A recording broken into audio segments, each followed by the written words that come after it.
Banggaan Headquarters, ang ahensya ng gobyerno na ginawa para harapin ang mga banta ng superhumans. Nitong nakaraang linggo, may 2 superhumans na lumalabas. Isang lalaki na may armor na bakal at may super strength. At ang isa naman, may force manipulation power. Kaya niyang ihugis ang kanyang puwersa sa kahit anumang iniisip niya. At itong isa, Si Kidlat, nakaharap mo na rin siya kanina. Kailangan natin silang mahuli bago sila maggulo ulit. Bilib si Kidlat sa kanyang sarili. Mayabang siya at pagkagamit. Maaari natin itong gamitin laban sa kanya. Tama si Captain Bud. Kinagat ni Kidlat ang bahay natin. Bakit bigla pulis sila pang mitas? Para matuntun kita, Kidlat.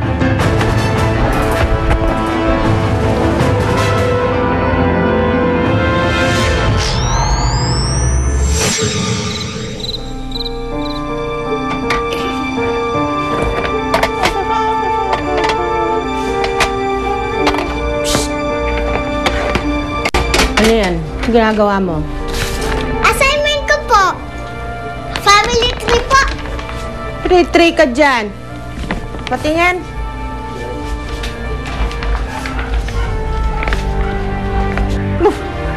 Oh! Bakit nilagay mong tatay mong teng? Hindi mo naman tatay yun na. Okay lang po yun, Lola Lita. Mahal niya naman po ako parang tatay. Oo nga. Ano? Parang hindi ka tulad nung tatay mong totoo, di ba? Kasi yung totoo mong tatay, walang pakialam sa'yo. Hindi ba? Kawawa ka naman. Kailangan mo pa magkunwari, na tatay mo yung taong hindi mo kaano-ano. Nako, kalokohan ito. Basura lang talaga yan. Ay! Hindi po kalokohan yun. Nung hindi. Kawawa ka naman, no? Kailangan mo pang lokohin ang sarili mo para magkaroon ka lang ng tatay.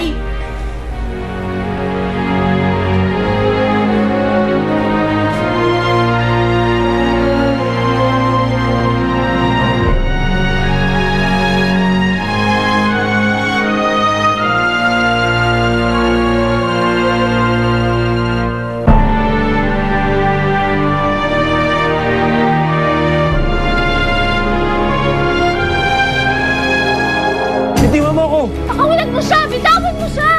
Walang gagalaw. Huli ka na, Kidlat. Hindi! Hindi ako papayag! Babarili ko siya pag hindi niyo pinakawalan si Kidlat. Subukan mo. Kung hindi, patay ka rin. Eh di magkamatayan tayo. Nasa kamay mo ang buhay ng babae ito, pati ang buhay ko. Pakawalan mo si Kidlat kung ayaw mo dumanak ang dugo namin dito. Wag!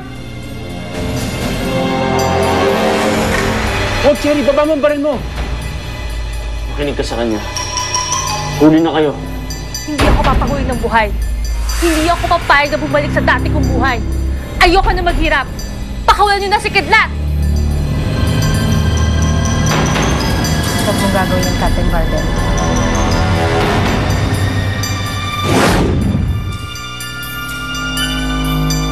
Kung ganon, magkakamatayan na tayo. Wag!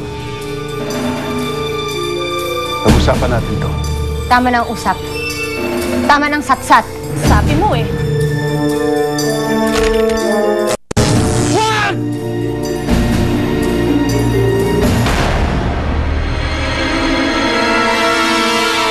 Wala ka na magagawa, Kidlat. Patay na siya dahil sa'yo.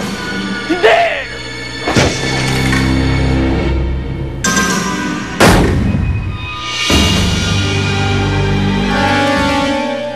Wala sa plano ang pagpatay. Hindi ako pumapatay. Huwag kang mag-alala. Hanggat maaari, hindi ko gagawin yun. Bakit mo iniwasan? Kay masama ang tao o hindi, kay galit tayo sa kanila, hindi pa rin tayo dapat pumapatay. Huwag kang magalit, Captain Marvel. Hindi patay si Jill.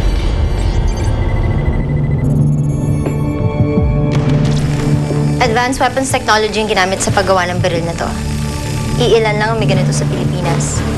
At ang mga tauhan lang ng kalayaan ang na-issue ng ganito. Meron siyang mga stun settings. Nakakapagpatulog lang ang bala nito. Buhay pa siya? Buhay na buhay. Maya-maya, Siguradong gising na yan. Pero bakit sinabi mo kay Kidlat na patay na siya? Mas madaling mag-interrogate ng isang taong vulnerable. Mas exposed sa mga salubin niya. Mas madali tayo makakakuha ng sagot sa kanya. Ricky Almendral, a.k.a. Kidlat, tagapagmana ng Almendral Enterprises. Pero nalugi ang iyong ama. Naghirap kayo. Naging kasapi ka ng isang sindikato ng pagnanakaw. Niloko ka ulit ng mga kasindikato. Inilayang ka. Ricky Almendral? Tama. Nakilala ko na siya dati. Excuse lang, Tol. Sorry. Bago ka rito? Ako nga pala si Ricky Almendral, ang bagong electrician. Ako si Teng. Sige, muna na ako. Siya nga ang nasa tenement noon. Isa ka lang normal na tao, Ricky. Kaya ang tanong, saan mo nakuha ang kapangyarihan mo? Hindi ko alam. Nagising na lang ako na may powers na ako. Umamin ka na. Malalaman din namin kung nagsisinungaling ka. Sasabihin ng laser scanner na yan kung nagsasabi ka ng totoo. Hindi ako nagsisinungaling. Hindi ko talaga alam kung bakit ako may powers. Siguro dahil gusto ko talaga maging tulad mo. Gusto ko magka-powers para magawa ko ang kahit na ano. Para mabawi ko ang babae ng iwan sa akin. Para maibalik ko ang lahat ng yaman na ninakaw sa amin. Pero wala akong magawa. Dahil mahirap lang ako. Dahil pilay ako. Sobra akong pinahihirapan. At wala naman akong kasalanan. Jerry! Pero isang araw, bago ang lahat.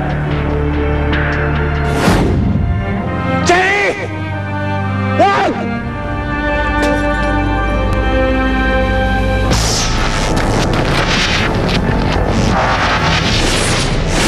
Jerry, huwag kang bibitawan. Dito na ako. Saan ka nanggaling? Bitawan mo ako. Ayoko na maghirap. Ayoko na mabuhay. Jerry, may kapangyarihan ako. May kapangyarihan ako na gawin lahat ng gusto ko. At lahat ng gusto mo. Basta huwag kang bibitaw.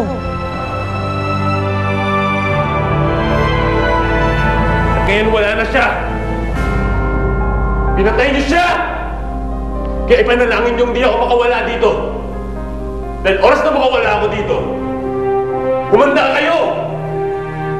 Gagantihan ko kayo! At sa sobrang bilis ko, hindi niyo malalaman kung sino tumira sa inyo!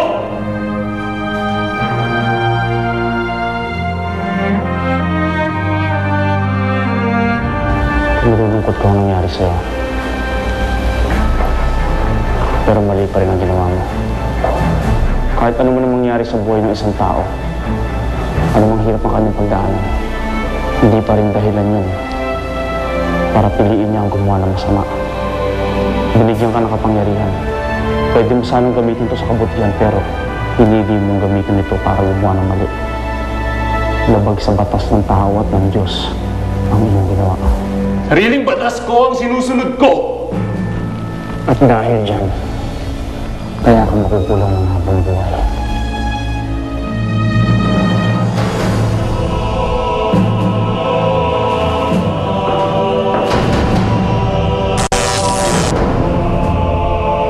Meme na muna. It's confirmed na huli ni Captain Barbel si Kidlat sa pakikipagtulungan niya sa kalayaan, ang government agency na naatasan ng bantayan at huliin ang mga superhumans. May balita na ba tungkol Tonight, kay the public Kidlat? can sleep safe knowing that there's one less supervillain roaming the city streets thanks to Captain Barbel. Thanks to Captain Barbel. Sira na mga plano natin. Paano na to? Naunahan na tayo ni Captain Barbel kay Kidlat. Gaston! Natatawa. Nakakaawa ka minsan, Gaston. Mas mabuti para sa atin yan. Dahil ngayon, alam na natin kung saan natin mahanap si Kidlat. Ngayon, alam na natin kung saan tayo aatake. Di ba?